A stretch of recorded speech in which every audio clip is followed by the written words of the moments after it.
So, ito na yung nakuha natin fresh na buko juice, yung pinabuksan natin kanina.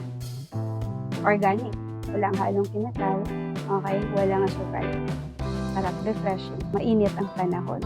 Saktong-sakto. Pang-refresh. Tingnan natin na.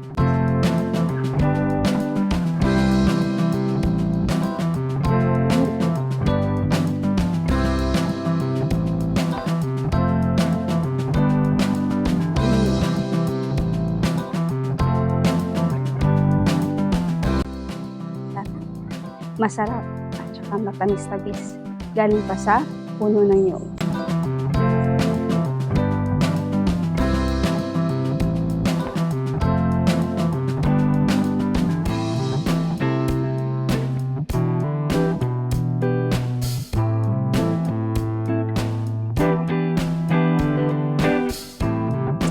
Sa ubos natin yung tubig ng niyog kanina.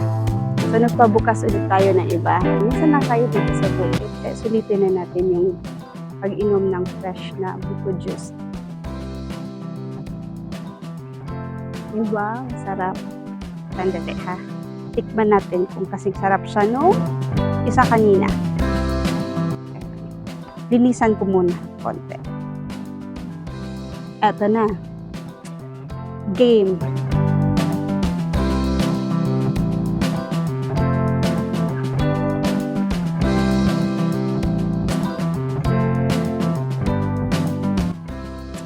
Ang sarap. Walang katulad ang sarap ng buko juice. Fresh from the tree, newly opened.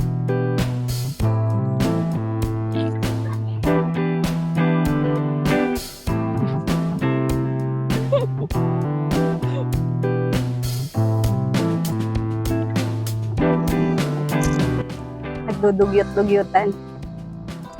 Ayun na nga. Medyo umapaw konti, di ba? Hindi kaya ni self ubusin to. Kaya hanggang dun lang. Mamaya na ulit yung natira. Total, marami pa naman tayong oras na ubusin ito. So, wag natin madaliin. May mga bagay talagang hindi madaliin para mas ma-enjoy natin. Kagaya nito. Buko juice. Kita nyo naman, iba dito sa bukid. Meron tayong napitas na bunga ng durian. Ito na, surprise! Kakapitas ko lang, diba? Nakita nyo naman. So, maswerte tayo ngayon at meron tayong durian from the tree. Actually, biro lang yun.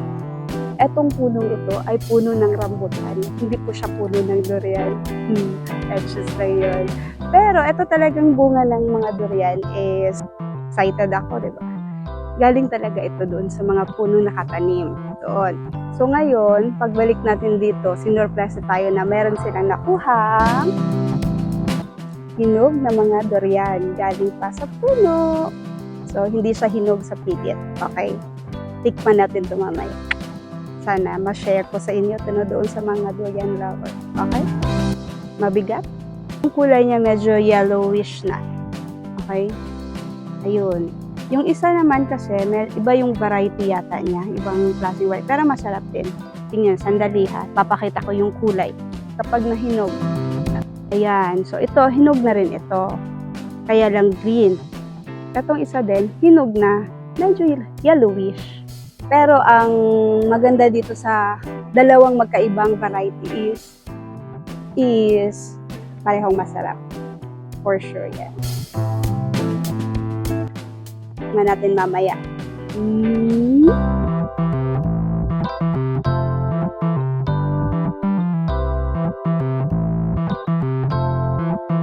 Produkto ng Davao.